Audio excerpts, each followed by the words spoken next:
Good afternoon. I'm going to read chapter 11. But before I do, just want to say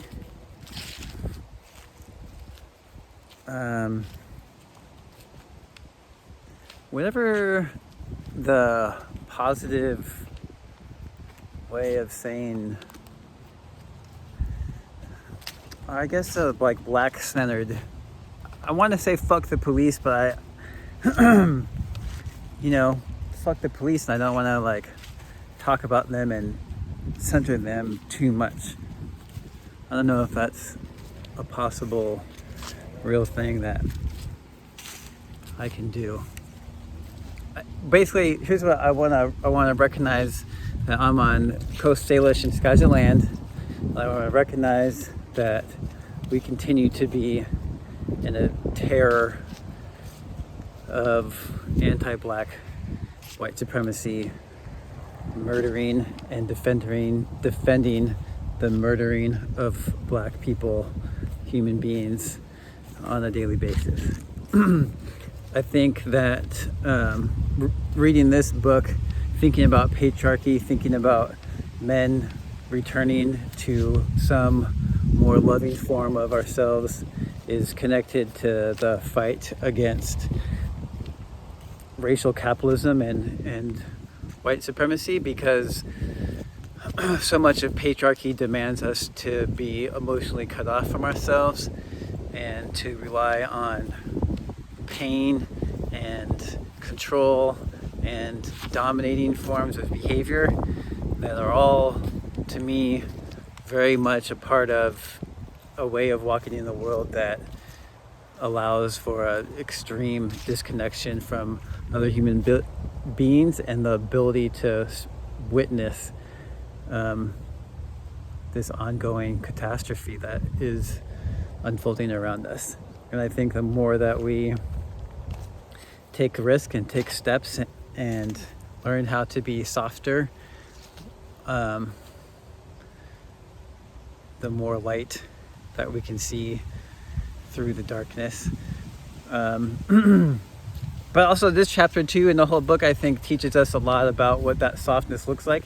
And I was listening to Rob and Kelly talk about sort of this difference between like all the empathy conversation and then solidarity, which I think is a really important distinction to make about how important empathy is on an individual emotional level, but then to keep it in context of solidarity and a collective level, and to put that work into action, and as not as some separate endeavor of just undoing patriarchal practices, but a continued effort to organize and be in the streets and to confront and interrupt as we go through our daily lives, and how much that is actually, I think, a loving practice. There's that in there. I think that's the main thing. So beyond that, thank you if you listen to any or all parts of this reading. I hope it provided some thought and provocation. Thank you, obviously, to Bell Hooks and I don't know if the Black radical tradition, Black feminist, who continue to help us understand the world and ourselves in, I don't even know how to explain, in a way that I'm not sure that anyone else could do it. Just watching Jacob Blake's sister talk, and it saying to call him uncle and brother and human being, and anyways, thank you, and hope you enjoy this chapter. I think I might put a little bit of questions at the end, and that's it. Have a blessed day.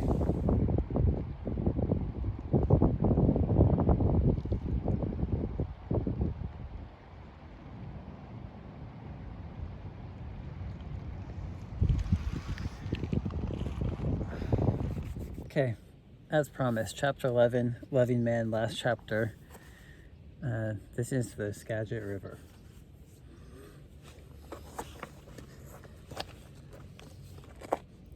Growing up, I knew my father as a strong man who did not talk, who did not show feelings, who did not give time or attention. He was a provider, the protector, the warrior guarding the gate. He was the stranger in the house.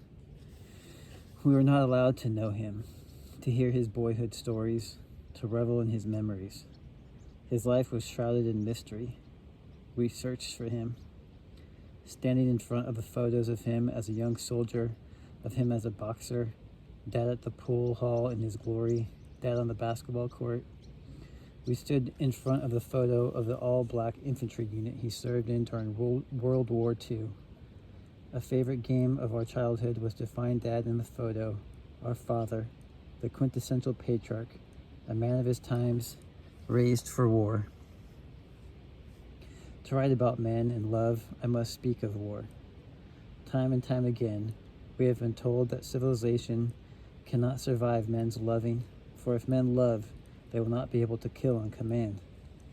However, if men were natural-born killers, hardwired by biology and destiny to take life, then there would be no need for patriarchal socialization to turn them into killers.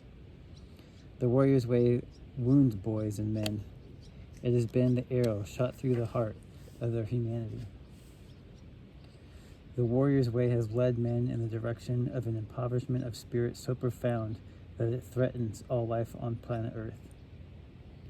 Writing about his boyhood and the warrior way in the essay, My War Story, Shepherd Bliss openly confesses that he is a, quote, a child of trauma, a specific kind of trauma, military trauma, war trauma, end quote. Having grown up in the military, become a soldier, then having grown into an advocate of peace, Bliss takes a stand against war and the warrior's way. Quote, the warrior ethic has damaged us. As we move into the 21st century, we need to mature beyond war and warriors. I disagree with those men's movements writers and activists who speak so highly of the warrior. I appreciate some of his traits, like courage, teamwork, loyalty, but the archetype itself is bankrupt, and at this point in history, we surely need guardians, boundary setters, husbandmen, and citizens. If we are to survive on this planet, so threatened by war and warriors, we must get beyond the obstacle and the obsolete archetype of the warrior and the value images such as the peacemaker, the partner, the husbandman who cares for the earth and animals, end quote. Even though war is failing as a strategy for sustaining life and creating safety, our nation's leaders force us into battle, giving new life to the dying patriarchy. War was, in its earliest forms, inclusive of women and men. Detailing its history in Blood Rights, Barbara Arnreich reminds us that, quote, by assigning the triumphant predator status to males alone, humans have helped themselves to forget that nightmarish prehistory in which they were, male and female, prey to larger, stronger animals. Gender, in other words, is an idea that coincidentally obliterates our common past as prey, and states that the predator status is innate and natural, at least to men, end quote. Calling attention to the fact that war has been not simply a male occupation, but rather, quote, an activity that has often served to define manhood itself, Ehrenreich argues that, quote, warfare and aggressive masculinity, unquote, are mutually reinforcing. The gendered nature of war makes men predators and women prey. We cannot speak of men and of love between women and men, without speaking of the need to bring an end to war and all things that make war possible. The slogan, "Make love not war," was popular at the moment in our nation's history when individual males were most conscious of their need to resist patriarchal masculinity. It is no accident that Daniel Berrigan, imprisoned for anti-war activities, would talk with Thich Nhat Hanh about the need for solidarity, for everyone to learn how to make community. These two men of integrity talk together in the book The Raft is Not the Shore about the need for communities of resistance. Thich Nhat Hanh says, quote, "And resistance at root, I think, must mean more than resistance against war. It is a resistance against all kinds of things that are like war. Because living in modern society, one feels that he cannot easily retain integrity, wholeness. One is robbed permanently of humanness, the capacity of being oneself. So perhaps, first of all, resistance means opposition to being invaded, occupied, assaulted, and destroyed by the system. The purpose of resistance here is to seek the healing of yourself in order to be able to see clearly. Communities of resistance should be places where people can return to themselves more easily, where the conditions are such that they can heal themselves and recover their wholeness." End quote. Berrigan asks that relationships, committed partnerships, be seen as vital communities of resistance. In dominator cultures, most families are not safe places. Dysfunction, intimate terrorism, and violence make them breeding grounds for war. Since we have yet to end patriarchal culture, our struggles to end domination must begin where we live, in the communities we call home. It is there that we experience our power to create revolutions, to make life-transforming change. We already know that men do not have to remain wedded to patriarchy. Individual men have again and again staked a different claim, claiming their rights to life and love. They are beacons of hope, embodying the truth that men can love. If we are to create a culture in which all males can learn to love, we must first reimagine family in all its diverse forms as a place of resistance.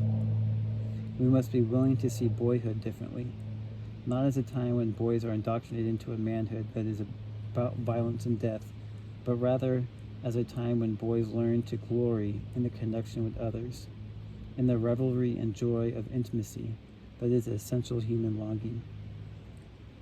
We should follow the wisdom of Thomas More when he calls for non-patriarchal adoration of the boy. Quote, "What a mystery it is to be a boy, so close to death and birth, so uneducated and therefore so fresh and uncynical.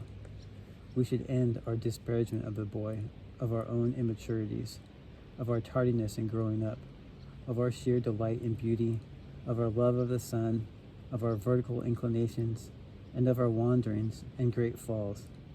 We could speak words of encouragement to this boy where we find him, in our friends and students, in our institutions, and in our own hearts. We do not speak to him this way. If we do not speak to him this way, he will be lost. We will have lost with him all tenderness and grace." End quote. To create the culture that will enable boys to love, we must see the family as having its primary function the giving of love. Providing food and shelter are loving acts.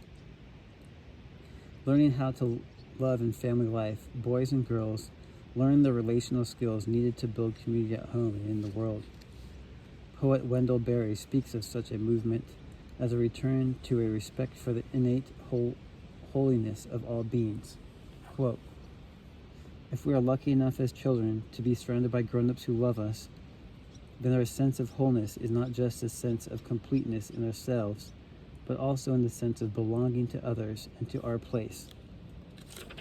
It is an unconscious awareness of community, of having in common. It may be that this double sense of singular integrity and of communal belonging is our personal standard of health for as long as we live. We seem to know instinctively that health is not divided." End quote. When our families are functional and not shaped by a dominator model and the patriarchal thinking that comes in its wake, the model of health Berry describes can become the norm.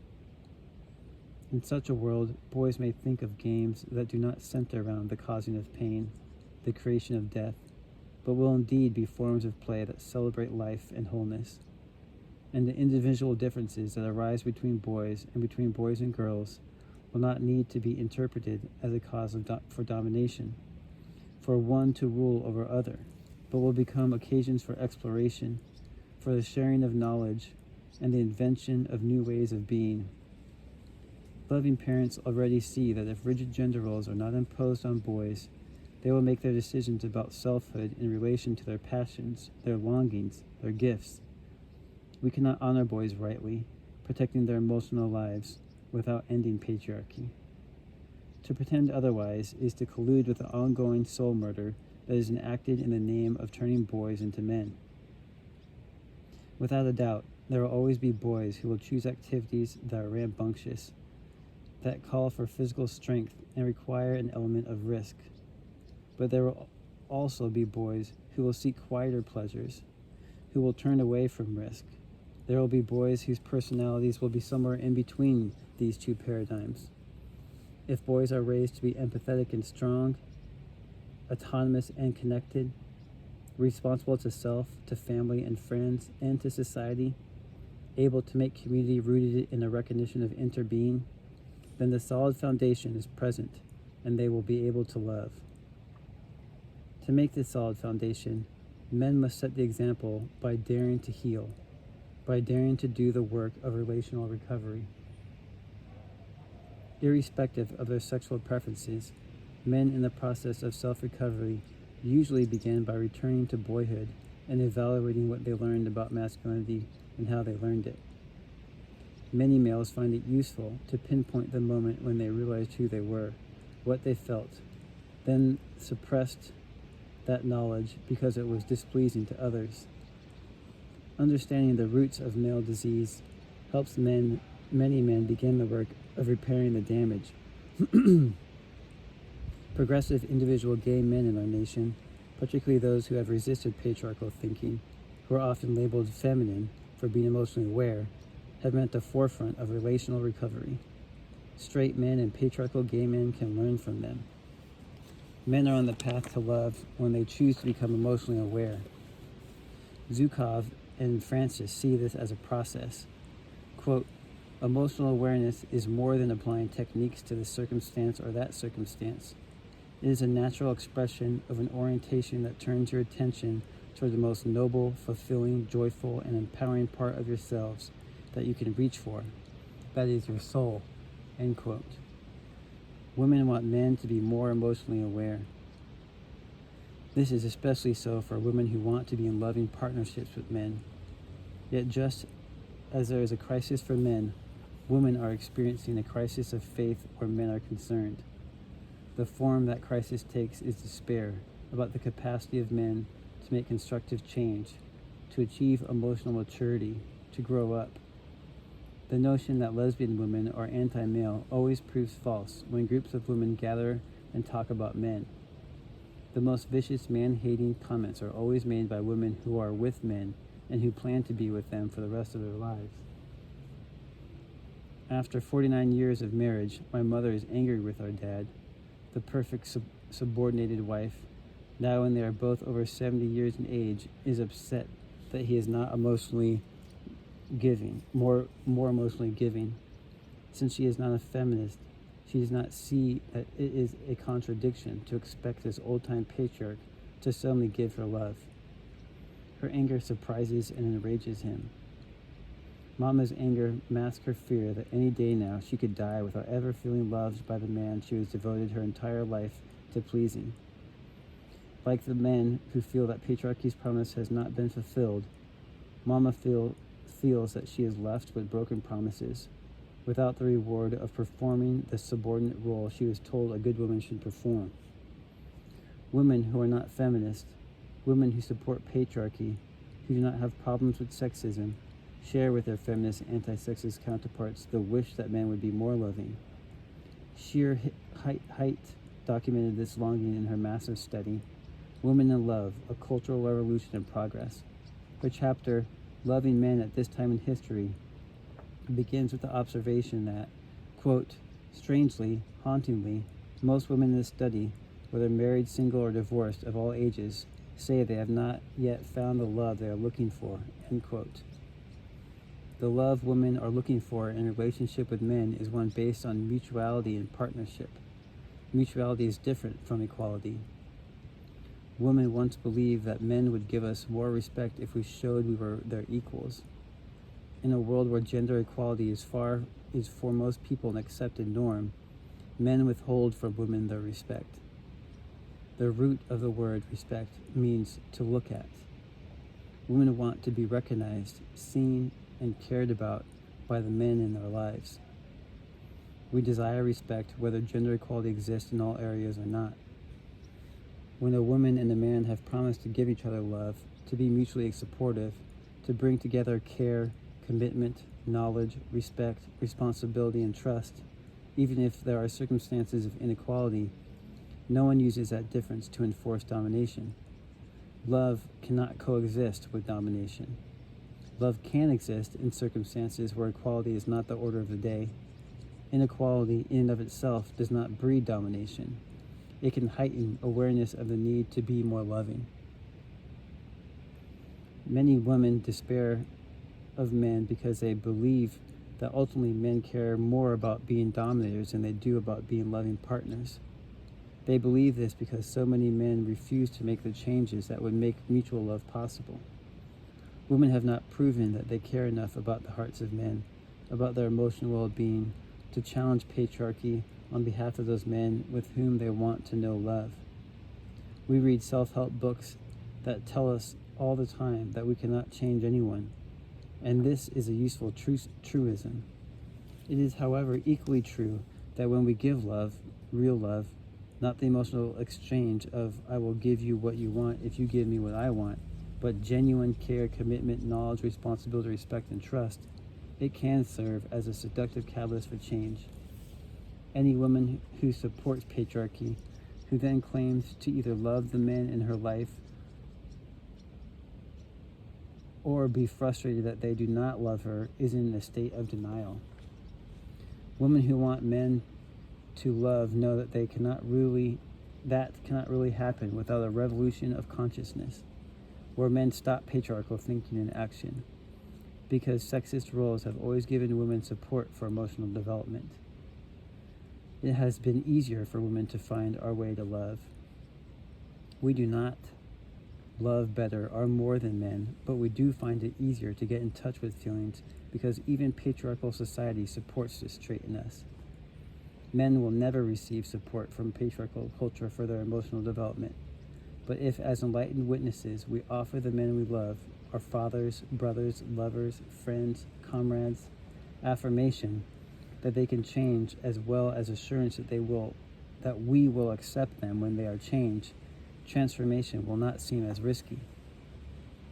As individual men have become more aware of the lovelessness in their lives, they also recognize their longing for love. This recognition does not mean that men know what to do.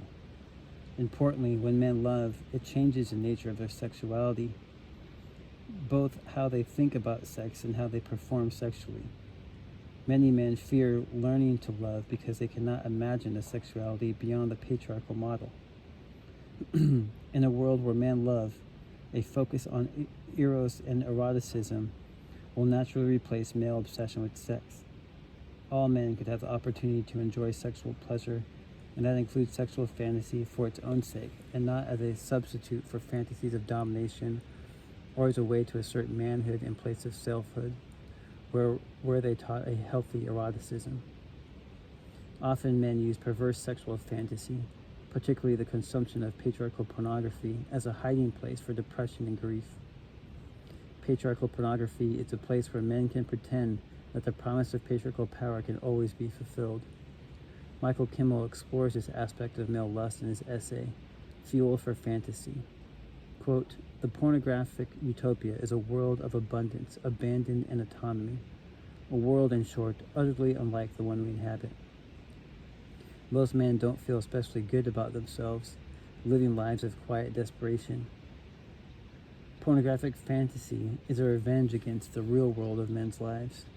To transform those fantasies requires that we also transform that reality." End quote. Transforming the real world men inhabit requires our collective will to dream anew the male body and being as a site of beauty, pleasure, desire, and human possibility. In The Soul of Sex, James Hillman declares, quote, "One of the first achievements to be made in the reconciliation of body and spirit, which is a prerequisite for a deepened, soul-filled sexuality, is a rediscovery of the virtue and value of the body's eroticism. To find the soul of sex, we have to wrench it out of the materialistic and mechanistic body that we have created by means of our modern philosophies and reunite it with the subtle, fantasy-filled, mythologized body of the imagination. Damaged in that open-hearted place where they could imagine freely, men must undergo a healing restoration of the will to imagine before they can break with a model of sexuality that breeds addiction while denying them access to a sexuality that satisfies. Steve Behrman explains male compulsion for sex as interrupted eros in his essay, Why Men Are So Obsessed with Sex. Quote, directly and indirectly, we are handed sexuality as a one vehicle through which it might still be possible to express and experience essential aspects of our humanness that have been slowly and systematically conditioned out of us.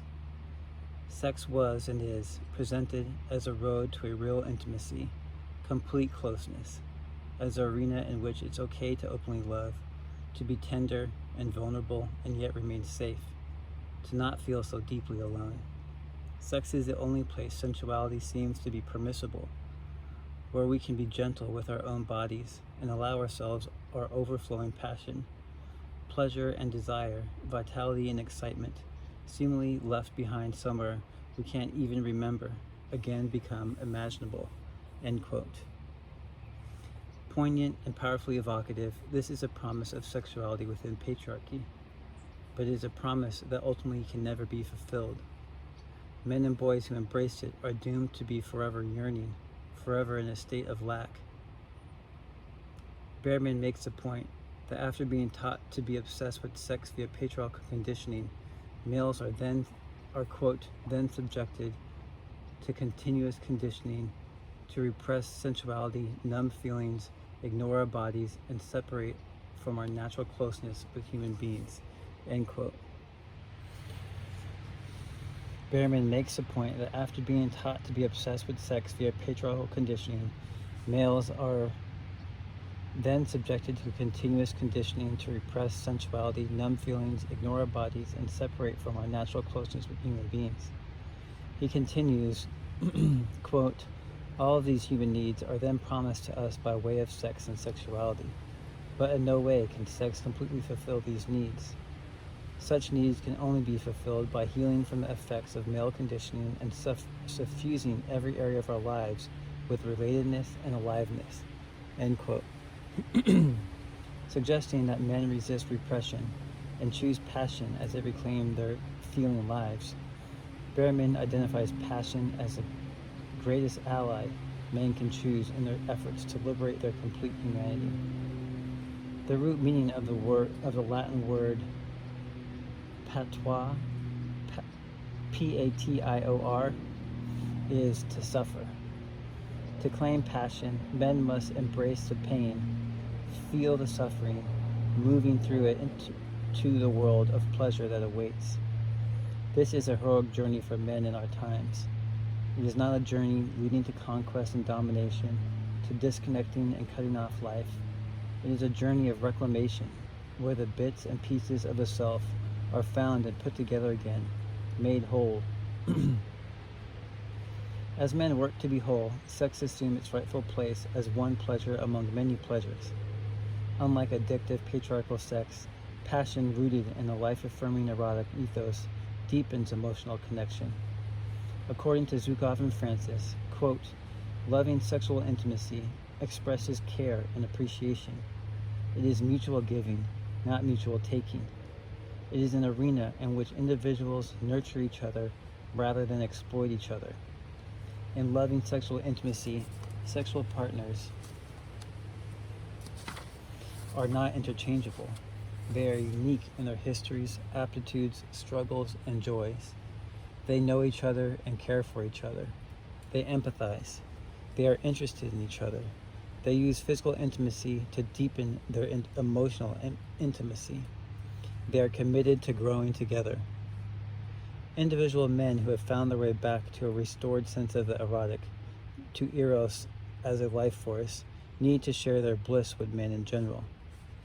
Behrman tells us, quote, "My vision for myself and for all men is that we reclaim every piece of our humanity that has been denied us by our conditioning. Obsession with sex can be healed when we reclaim all the essential aspects of the human experience that we have learned to manage without. Our affinity for one another, caring connections with people of all ages and backgrounds and genders, sensual enjoyment of our bodies, passionate self-expression, exhilarating desire, tender love for ourselves and for another, vulnerability, help with our difficulties, gentle rest, getting and staying close with many people in many kinds of relationships. Women who love men share this vision. We yearn for boys and men to find their way to self-love. We yearn for boys and men to move from self-love to healing fellowship with one another. No man who reclaims passion for his life fears the passion in another man. He is not homophobic, for to be so would be a rejection of the self-acceptance and acceptance of others that is essential to the formation and maintenance of self-esteem. If all men were in touch with primal positive passion, the categories of gay and straight would lose their charged significance. In the Queer Geography, Frank Browning makes the useful distinction between gay identity politics, which often closes down connection, and a commitment to eros and eroticism that widens connections. Quote, "By erotic, I mean all the powerful attractions we might have for mentoring, for being mentored, for unrealizable flirtation, for intellectual tripping, for sweaty mateship at play or at work, for spiritual ecstasy, for being held in silent grief, for explosive rage at a common enemy, for the sublime love of friendship. All or none of these ways of loving might be connected to the fact that I usually have sex with men because all of these loves can and do happen with both men and women in my life." End quote. Patriarchy has sought to repress and tame erotic passion precisely because of its power to draw us into greater and greater communion with ourselves, with those we know most intimately, and with the stranger. Feminism changed the intimate lives of women and men by offering to everyone a vision of relationships rooted in mutuality, a vision of partnerships without domination. This seductive promise can be fulfilled only as patriarchal thinking ceases to dominate the consciousness of women and men, girls and boys. Seeking to heal the wounds inflicted by patriarchy, we have to go to the source. We have to look at males directly, eye to eye, and speak the truth that the time has come for males to have a revolution of values. We cannot turn our hearts away from boys and men, then ponder why the politics of war continue to shape our national policy and our intimate romantic lives. There is a war between the sexes in this nation, between those who believe they are destined to be predators and those they deem prey. Resistance to gender domination has intensified that war. A feminist thinking and practice loses visibility. Many females look to patriarchy for their salvation. More than ever before in our nation's history, females are encouraged to assume the patriarchal mask and bury their emotional selves as deeply as their male counterparts do. Females embrace this paradigm because they feel it is better to be dominator than to be dominated. However, this perverse vision of gender equality that offers women equal access to the house of the dead. In that house, there will be no love. Most women have yet to collectively embrace the alternative theories and practices visionary thinkers, female and male, but especially feminist, have offered to heal our wounded hearts and our suffering planet. Unlike most men, most women are taught relational skills. It is clear, though, that more often than not, women have used those skills in the service of domination, of patriarchy, and not in the quest for freedom or love. Acknowledging this fact, we see that most women are not any more advanced than men as a group. In both groups, individuals are seeking salvation, seeking wholeness, daring to be radical and revolutionary. But for the most part, the great majority of folk are still uncertain about taking the path that will end gender warfare and make love possible. While it is evident that many men are not as willing to explore and follow the path that leads to self-recovery as are women, we cannot journey far if men are left behind. They wield too much power to be simply ignored or forgotten. Those of us who love men do not want to continue our journey without them. We need them beside us because we love them. I share with Terrence Real the vision of relational recovery, which invites men who have been outside the circle of love to return. The male journey to love will never be easy or simple in patriarchal culture. Like women who have navigated difficult terrain to open our hearts to find love, men need consciousness raising, support groups, therapy, education. Emotionally starved and shut down, males sick with the pain of lovelessness need loved ones to do positive interventions like those we are encouraged to make when addiction to substance is an issue. As Real states, it is a tough anti-relational world out there. The old terms have been with us for a very long time. We should expect to get caught up in them sometimes, losing our way. That's when help from those who know and love us is essential.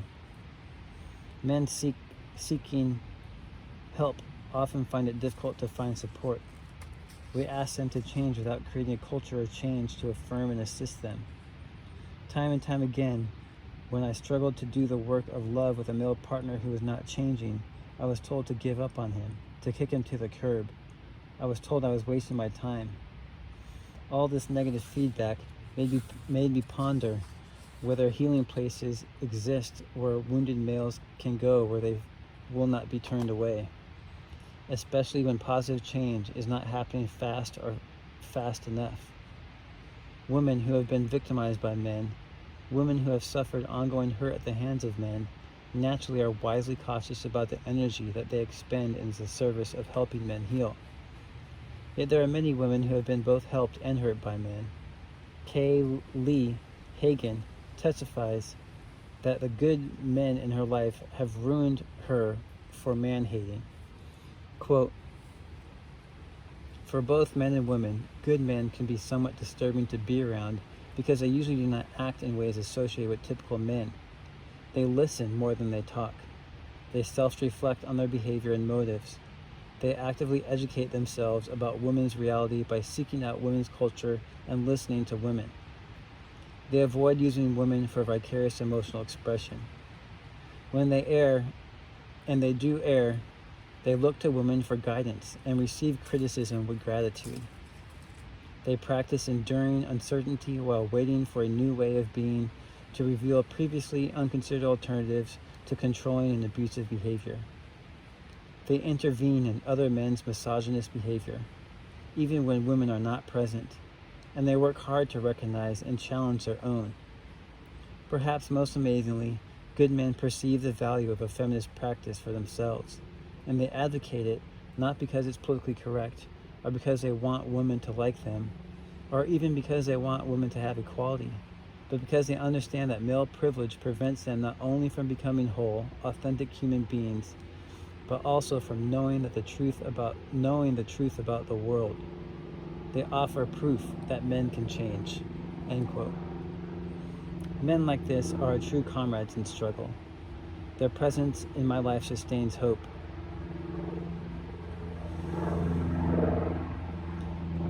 Men in pain and crisis are calling out. If they were not calling out, we would not know that they were suffering. As we listen to their stories, we hear that they want to be well and that they do not know what to do. Based on a true story, the film Antoine Fisher chronicles one man's search for a path to healing. Fisher's poem, "Who Will Cry for the Little Boy," gives voice to suffering that wounded men can no longer hide. We show our love for maleness for men by working to heal the wounds of men who suffer and those of us who bear witness with them. Many of us have lived the truth that recognizing the ways we are wounded is often a simpler process than finding and sustaining a practice of healing. We live in a culture where it has been accepted and even encouraged that women wholeheartedly stand by men when they are doing the work of destruction. Yet we have yet to create a world that asks us to stand by a man when he is seeking healing, when he is seeking recovery, when he is working to be a creator. The work of male relational recovery, of reconnection, of forming intimacy and making community can never be done alone. In a world where boys and men are daily losing their way, we must create guides, signposts, new paths. A culture of healing that empowers males to change is in the making. Healing does not take place in isolation. Men who love and men who long to love know this. We need to stand by them with open hearts and open arms.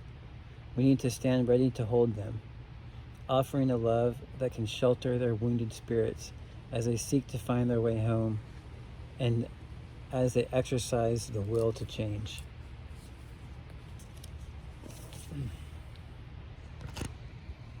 End of chapter. Thank you, Bush, for providing shade. And thank you, beautiful Skagit River. That's it. I don't think I'm gonna do that discussion stuff after this.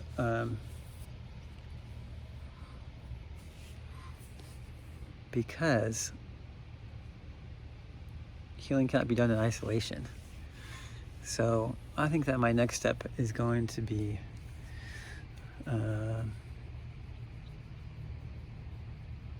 being more proactive about doing some of this type of work in some less isolated.